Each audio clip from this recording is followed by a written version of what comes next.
We're counting down the 10 most shocking behind-the-scenes facts about Lethal Weapon. Each entry reveals just how close this classic came to disaster before exploding into an action phenomenon. Let's kick off the countdown with number 10. Bruce Willis almost became Martin Riggs. Producers handed him the script, hoping his TV fame would anchor the film. Willis barely glanced at it before calling it too violent and walking away. The part landed in Mel Gibson's hands instead, and with that single decision, the face of 80s action movies changed. Willis would get his shot at action stardom a year later with Die Hard, ironically, for the same producer, Joel Silver.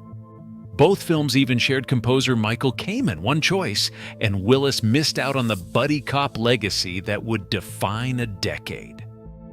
Mel Gibson landed in Los Angeles straight from Sydney. Danny Glover arrived from Chicago, stepping off a plane after a run of theater shows. Both men were total strangers, brought together by casting director Marion Doherty's gut feeling that they would spark on screen. The studio watched as Gibson and Glover read lines together for the first time.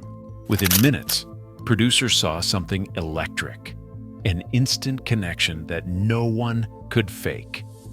That single meeting locked in the partnership, setting the tone for every sequel and turning a risky casting experiment into the gold standard for buddy cop chemistry.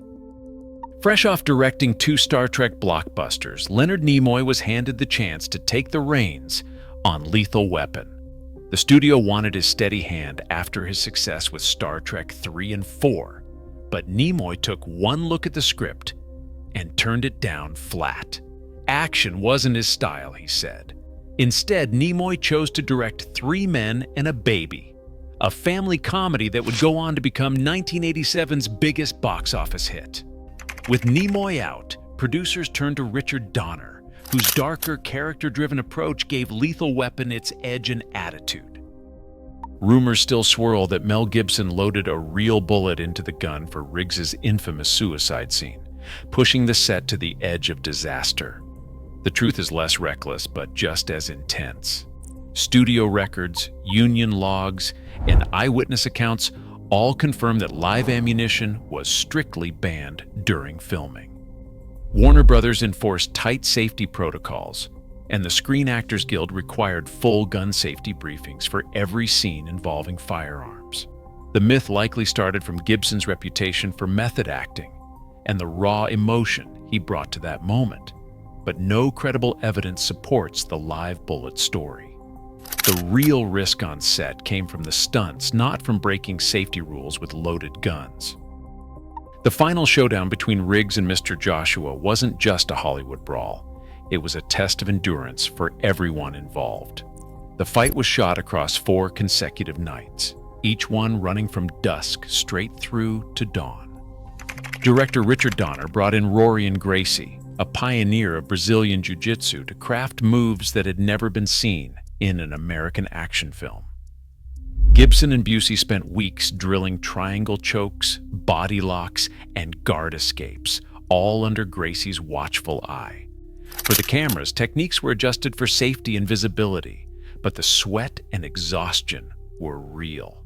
The original cut ran nearly 4 minutes longer, and when editors trimmed it for pacing, sharp-eyed fans noticed continuity slips.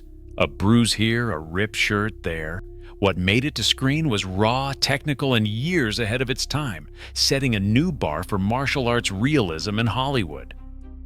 Dar Robinson was already a legend in the stunt world when he signed on to Lethal Weapon.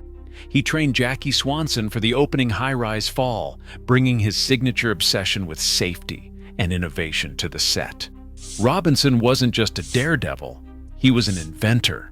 His decelerator cable system allowed stunt performers to fall from dizzying heights without visible wires or bulky landing pads, transforming how Hollywood staged its most dangerous scenes. But just weeks after wrapping on Lethal Weapon, Robinson died in a motorcycle accident on November 21st, 1986, while working on another film.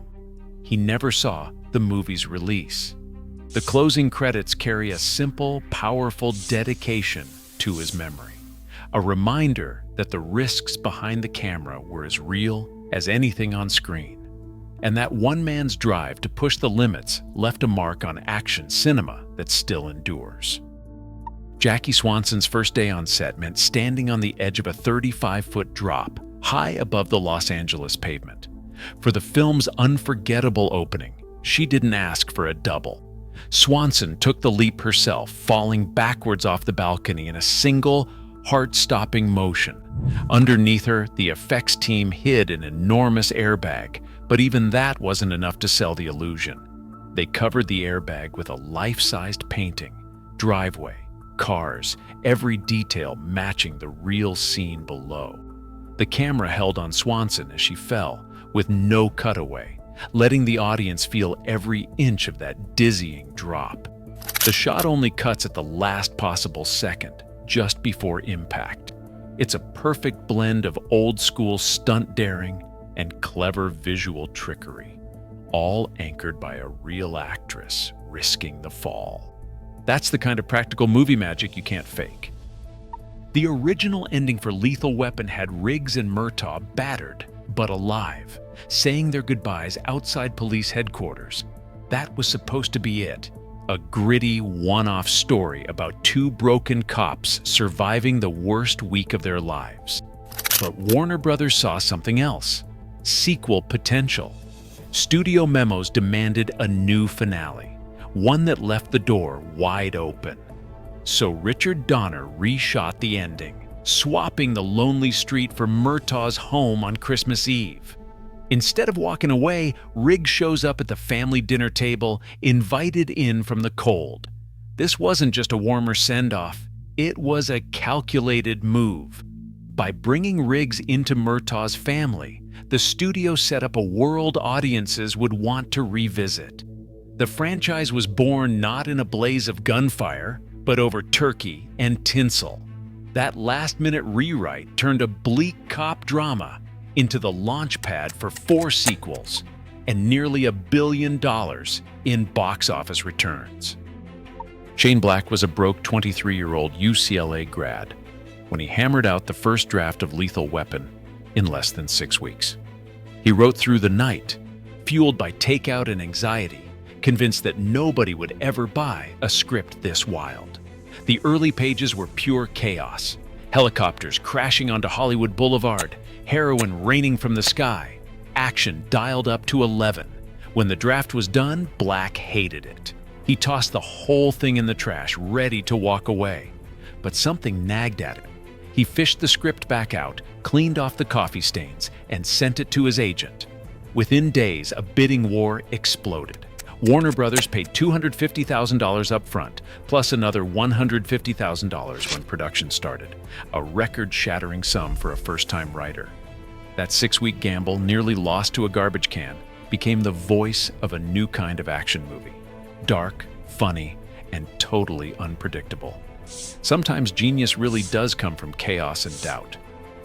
Lethal Weapon didn't just survive the chaos, it exploded past every expectation. The film opened at number 1 on March 6, 1987, and held the top box office spot for 3 straight weeks. On a budget of just $15 million, it raked in more than $120 million worldwide.